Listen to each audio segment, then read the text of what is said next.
Nama saya Ferry Adinata, SKMMKes, selaku dosen Prodi Sarjana Administrasi Kesehatan. Di sini saya mengampu mata kuliah Manajemen Mutu Pelayanan Kesehatan. Kenapa saya mengambil mata kuliah tersebut?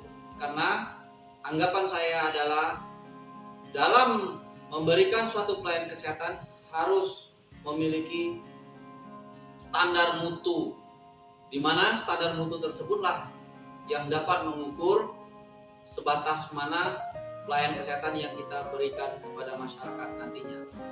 Dengan mata kuliah yang saya ajarkan ini, harapan saya adalah mahasiswa saya mampu melakukan pelayanan kesehatan nantinya sesuai dengan standar mutu pelayanan kesehatan. Hanya itu mungkin yang bisa saya jelaskan secara singkat.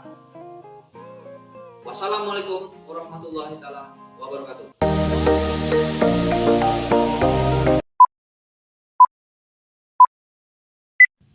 Assalamualaikum warahmatullahi wabarakatuh. Terima kasih. Pada hari ini kita akan membahas tentang manajemen mutu pelayanan kesehatan. Yang mana manajemen mutu pelayanan kesehatan itu memiliki beberapa tujuan di bidang kesehatan adalah untuk melihat dan mengukur pelayanan di bidang kesehatan. Sebelum saya membahas tentang pelayanan kesehatan di sini, saya akan menjelaskan terlebih dahulu tentang RPS. Yang mana RPS di sini kita akan membahas tentang apa pada hari ini?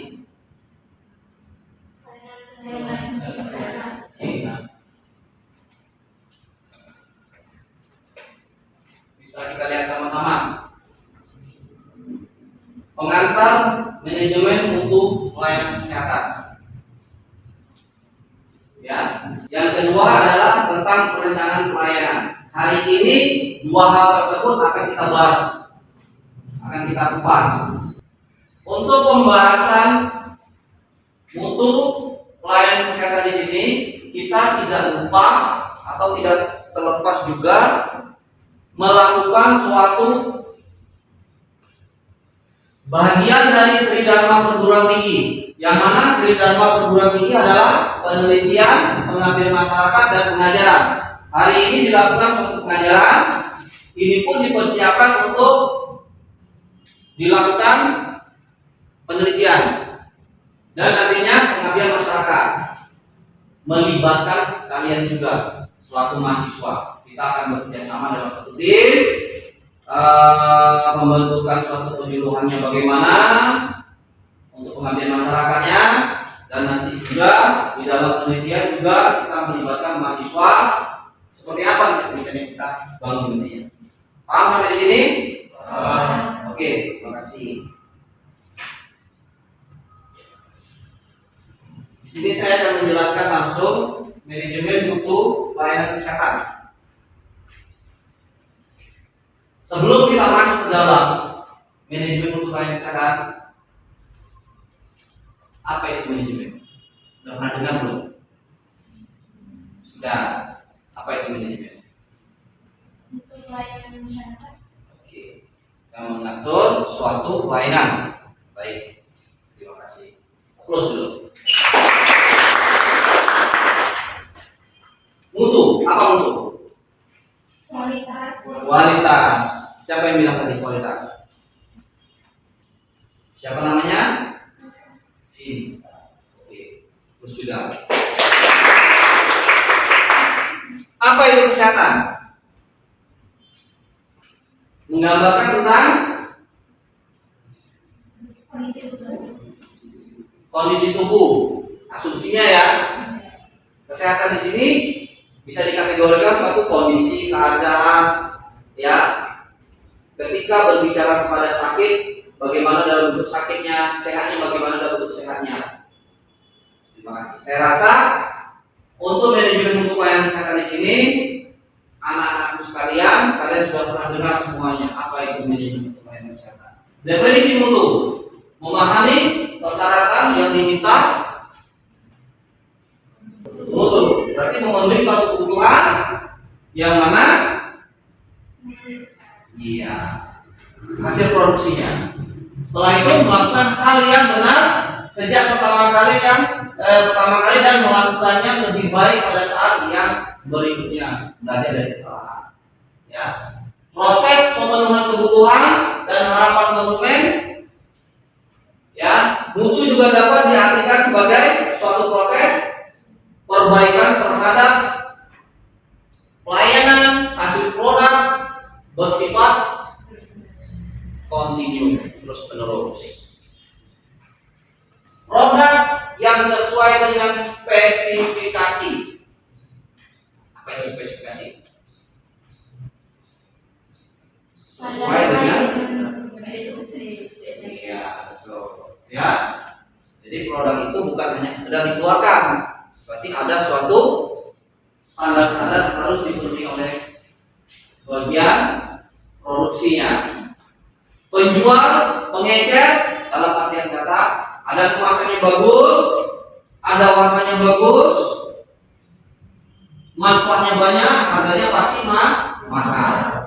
Di sini yang bagian bawah adalah perspektif mutu untuk konsumen. Produk yang sesuai dengan keinginan konsumen. Nah, tidak semua hasil produk bisa kita penuhi untuk memuaskan konsumen kita.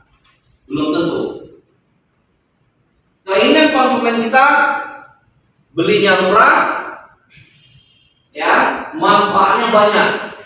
Sementara ketika menu lebih banyak, manfaatnya lebih banyak, maka kita harus jual lebih mahal. Paham sampai sini? Paham. Pemahaman dulu. Kita lihat. Produk atau layanan yang bermutu adalah produk yang memenuhi atau melampaui ekspektasi. Berarti ada standar. Yang mana standar tersebut kita bisa melampaui dari suatu standar tadi. Poin kedua, konsep kepuasan pelanggan. Bisa kita lihat, ada suatu respon, ada tingkat perasaan, ada perasaan pelanggan, serta sejauh mana anggapan kinerja, perasaan senang atau kecewa. Nah, di situ itu dalam bentuk dituangkan dalam bentuk konsep kepuasan pelanggan. Oke, sampai di sini ada pertanyaan? Ada pertanyaan? Silakan, Fadil. Konsep mutu di sini yang bagaimana? Untuk apa fungsinya gitu ya? Oke, baik. Terima kasih Fadil. Pertanyaannya sangat bagus. Mutu di sini ya bermanfaat bagi untuk mengukur kualitas hasil produk kita. Hasil produk yang bagaimana? Sesuai dengan terbatas suatu standar dan melampaui dari suatu ekspektasi. Nah, berarti di atas dari suatu standar. Berarti keinginan masyarakat A seandainya. Ternyata hasil penjualan kita, produk kita, manfaat produk kita B, C, D, E. Berarti lebih ya ya. Berarti manfaatnya lebih banyak di situ. Oke, lanjut. Ada lagi? Berikan aplaus. Dalam pelayanan kesehatan, di mana pasien merupakan konsumen. Nah, di sini pelayanan kesehatan, apa yang kita jual? Pelayanan. Siapa konsumen kita? Pasien. Kalau seandainya rumah sakit jiwa, siapa konsumen kita? Orang dalam. Ya. Jadi kepuasan pasien merupakan bagian dari mutu pelayanan. Mutu pelayanan yang kita berikan, ada standar mutunya. Apakah standar yang pas standar? Apakah di luar dari ekspektasi? Ya, pasien yang merasa puas, pasien yang puas juga dengan setelah puas balik kita. Berarti itu di luar dari ekspektasi. Poin bawah adalah sebagai sumber data kuantitatif yang apabila dilakukan pengelolaan dan evaluasi. Nah, seperti itu, ya. Semua pelayanan ada outputnya, yang mana terlaksana dengan baik atau tidak terlaksana dengan baik. Alhasilnya adalah mutu diciptakan sesuai dengan quality assurance 6 ya, 6 item yang dibahas di dalam mutu. Mutu pelayanan kesehatan ada dalam bentuk pelayanan kesehatan itu sendiri untuk memuaskan jasa. Yang satunya ya melebihi kebutuhan serta harapan pelanggan melalui meningkatkan dan berkelanjutan atas seluruh proses pelanggan meliputi pasien. Ya, jelas ya, misalnya ya. Dimensi mutu. Nah, ini saya bilang. Saya mengkategorikan tadi 6 cukup. Ya, ternyata di sini saya terangkan ada 8, tapi 2 itu tidak mesti sih. Ya, itu pelayanan yang kita jumpai. Yang mana kinerja, yang kedua ciri atau keistimewaan, kehandalan, kesesuaian, daya tahan. Pertama kali dia harus ada performansnya bagaimana. Ya, ada pertanyaan sampai di sini? Oke, bagus, silakan. Kebanyakan kan Pak, di setiap proses itu ada A, B, C, atau BPJS 1, 2, dan 3. Yes. Nah, di mana waktu itu ada bimbing saya, dia beliau ini BPJS 1. Tapi karena beliau lingkungan yang lebih baik lagi, para keluarganya meminta pengennya beliau itu masuk ke ruang VIP. Dan ketika masuk ke ruang VIP, pelayanannya kayak biasa jadi kayak beda tempat saja. Nah, apalagi dari segi makanannya, asupan gizi yang diterima oleh bimbing saya itu tidak sesuai dengan SOP yang telah ditetapkan, sangat ada gitu Pak. Bahkan sangat-sangat seperti BPJS tingkat 3 malah makanan. Itu apa yang harus dinyatakan lanjut, apa yang kita kasih tahu ke para tim masing. Oke, terima kasih. Bagus sekali pertanyaannya. Saya akan coba jawab. Ya. Pelayanan kesehatan BPJS itu sesuai dengan standar. Kelas 1 ada menunya tersendiri, kelas 2 ada menunya tersendiri, kelas 3 begitu juga.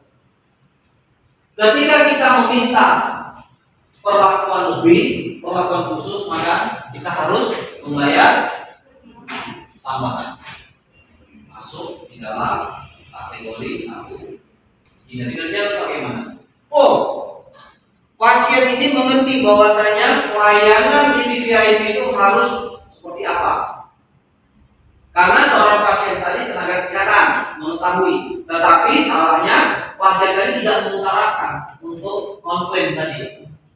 Mestinya harus diutarakan agar dilakukan suatu pemenahan. Kenapa terjadi sedemikian rupa? Ya kan? Karena pada dasarnya paket saudara berobat itu digolongkan 3 sebenarnya dikategorikan. Tetapi saudara hanya membeli tambahan untuk kamarnya. Ketika saudara menginginkan, ya Pak, saya benar-benar pelayanan kesehatan itu tidak surat pernyataan loh, surat pernyataan. Karena jawabannya harus menunya sesuai dengan VVIP. Karena ada tambahan pembiayaan di luar dari BPJS. Ketika itu terjadi juga, apakah pelanggaran etik yang dilakukan? Ya, betul. Terjadi suatu pelanggaran etika, yang mana etika profesi ya, yang mana pelayanan harus diberikan sesuai dengan standar, tetapi si pasien atau konsumen kita tidak menerima hal tersebut, maka bisa diajukan komplain yang tadi, akan dinaikkan sanksi. Sanksi itu apa aja? Dalam bentuknya bebas, bisa petugasnya dimutasi, teguran, bahkan sampai pemecatan. Ya, penghargaan bagi si pasiennya, konsumennya apa? Mungkin diberikan di luar dari ekspektasi tadi, gratis, tidak dibayar. Hal ini apakah sering terjadi? Pernah terjadi. Makanya kita harus jelas-jelas klien apa yang kita terima selama ini. Kalau kita hanya diam aja, itu sifatnya tidak membangun. Ada lagi? Pertanyaan sangat bagus, bagus. Oke, baik. Namanya siapa nak? Iya. Iya, oke. Ini sebenarnya pengalaman dari ibu saya. Jadi ibu saya itu melahirkan adik saya itu operasi besar. Itu kita membayar untuk ruang VIP. Tetapi pelayanannya itu ada salah satu perawatnya itu tidak hati-hati Pak. Jadi dia tuh kayak judes. Sudah itu ketika dia kita mengganti perban atau menyuntik antibiotik itu tidak bilang Pak, langsung disuntik tanpa SOP yang ada. Nah itu apakah dia nanti akan dikasih atau diberi peringatan dulu oleh pengalamannya bilang kita lakukan. Baik, terima kasih. Pertanyaan sangat bagus. Itu kembali kepada poin 6. Oke, poin 6. Kita di poinnya bisa kita lihat sama-sama. Apa itu? 1. Kecepatan, potensi, kenyamanan, penanganan, keluhan, dan memberikan suatu kenyamanan yang sangat baik kepada pasien. Itu tidak boleh dilakukan. Kenapa? Itu dikategorikan suatu malpraktik. Malpraktik sanksinya pertama adalah teguran, mutasi, pemecatan, teguran dari profesi, pencabutan surat izin, alias profesi dia seorang perawat dicabut, bahkan bukan hanya dicabut, bisa unsur pidana. Saya jelasin satu-satu. Antibiotik tidak semua orang yang bisa menerima tubuhnya. Ada yang kita kenal dengan namanya resisten, ada yang kita kenal namanya alergi. Itu harus diperhatikan betul-betul. Dengan jalan apa seorang petugas memperhatikannya? Dicoba dulu, dites namanya, lingkar, tes dulu sedikit. Ketika dia alergi, gatel, panas, sakit, seperti terbakar, tidak boleh dilanjutin. Nggak boleh tiba-tiba langsung seperti yang kamu bilang tadi, langsung, nggak boleh. Itu dilakukan di Nggak boleh. Betul. Pertanyaan saya, apakah bersifat urgent? enggak sih? Enggak. Pasien nggak ngeluh apa-apa? Nggak boleh. Nggak boleh. Harus komisi. Nanti kita berikan contoh ke depan. Ya, nanti kita berikan contoh ke depan. Saya minta ini satu, ini karena kasusnya sangat bagus. Nah, saya satu, silakan mau duduk sini dulu. Silakan duduk di sini. Saya berikan satu contoh. Ya, ketika saya ingin melakukan tindakan pelayanan kesehatan, saya bertanya dulu. Selamat pagi Bapak. Malam ya. Ya. Selamat malam Bapak. Saya perawat atas nama Ferry ingin memberikan tindakan pelayanan kesehatan kepada Bapak. Apakah Bapak izin? Bersedia. Oke. Baru kita melakukan revisi. Baru kita melakukan observasi, melihat apa sih yang harus diberikan dalam kondisi pasien saat ini. Ketika pasien mengkategorikan apakah Bapak pusing, tidak. Keluhannya tidak, tensinya normal. Kenapa yang kita harus berhenti? Tidak boleh. Tapi ketika pasiennya memang benar-benar ada kendala terjadi, maka saya mengutarakan begini, Bapak, saya izin coba tes dulu. Terlebih dahulu apakah Bapak alergi atau resisten terhadap obat yang saya berikan. Selama ini Bapak pernah menerima antibiotik? Tidak tahu. Saya coba dulu. Izin. Kita izin dulu. minta izin terlebih dahulu, baru bisa melakukan injeksi. Observasi 15 menit sampai 30 menit. Itu sudah aman, 30 menit. 15, 20 sampai 30, 25 itu cukup. Sudah kelihatan. Ketika terjadi perubahan, boleh. Paham? Paham sampai sini? Cukup? Aplaus.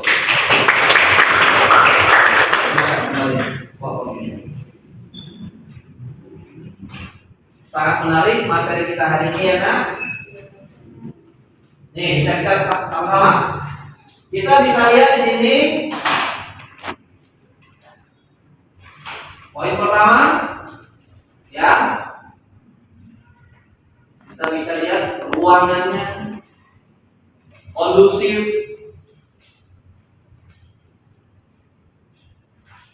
kehandalan petugasnya. Nggak bisa ditontonin. Coba lihat itu, satu pasien aja diperhatikan betul. Tuh, tanggapnya cepat.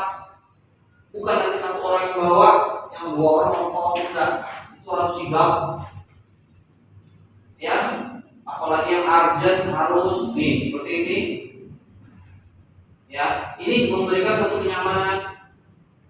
Bisa kita lihat sama-sama. Di sini bisa kita taruh, ini ada petugas perawatnya, ada dokternya, ada psikoterapinya nanti, ada psikolognya di situ. Itu harus buat suatu kenyamanan.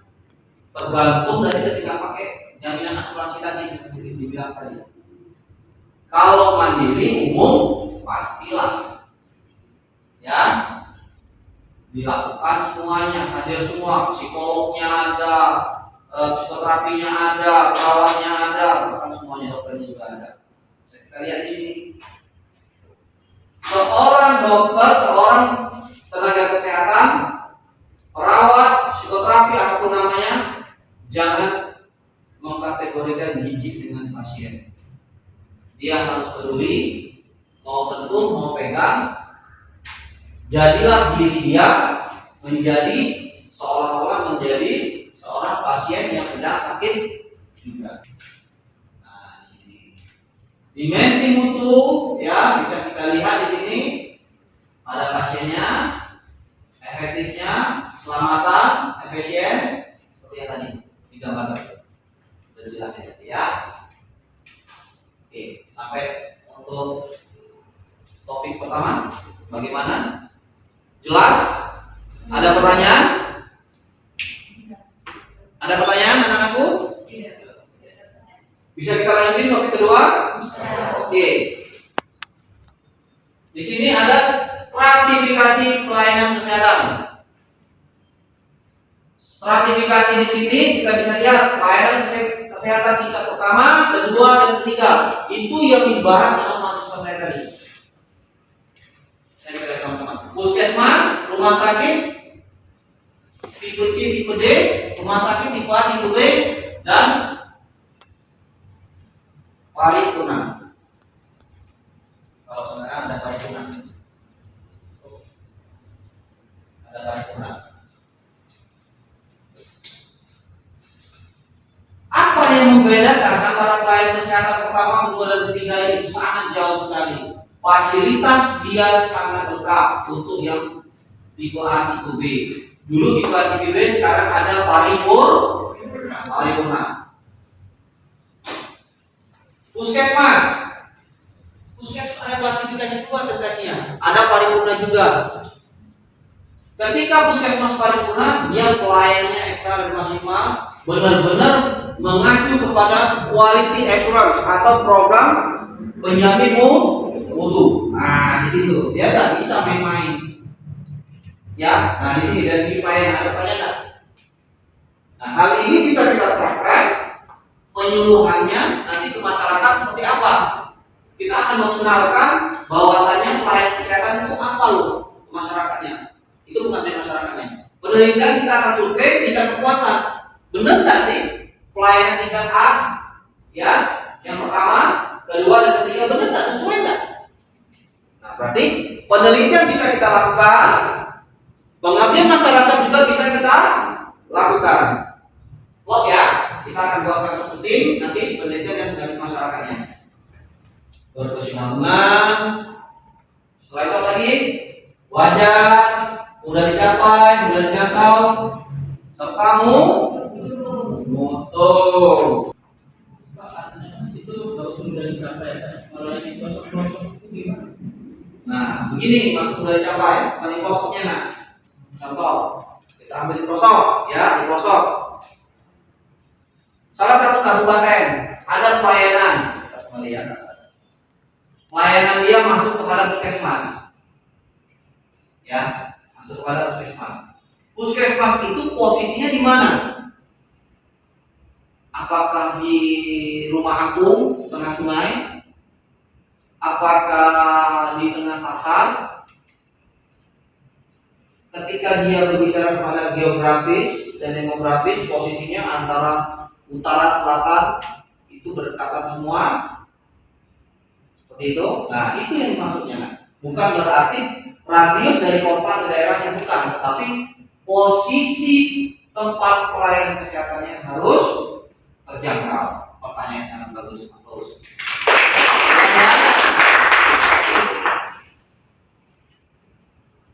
Ada lagi? Tidak ada? Lanjut ya. Indikator pelayanan kesehatan kita kenal dengan namanya IPO. Menurut Azrul Azwar, yang mana input, proses, dan output.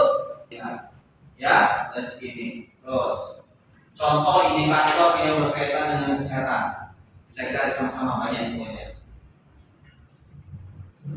Prevalensi atau kita bicarakan tentang gizi, balita, ya, stunting ya, gizi balita stunting, terus prevalensi untuk diarenya pneumonia. Nah, pneumonia. Jadi ada suatu pengelompokan yang mana penyakit yang menular dan tidak menular. Kita harus dikelompokkan, tidak juga ya. Sampai di sini bisa mengikuti, paham? Paham? Paham? Di sini. Standar pelayanan kesehatan, ya, yang idealnya adalah itu menurut.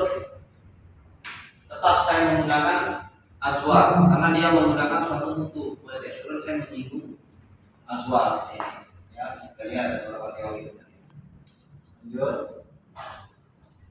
Ini contoh standar yang disusun pelayanan kesehatan.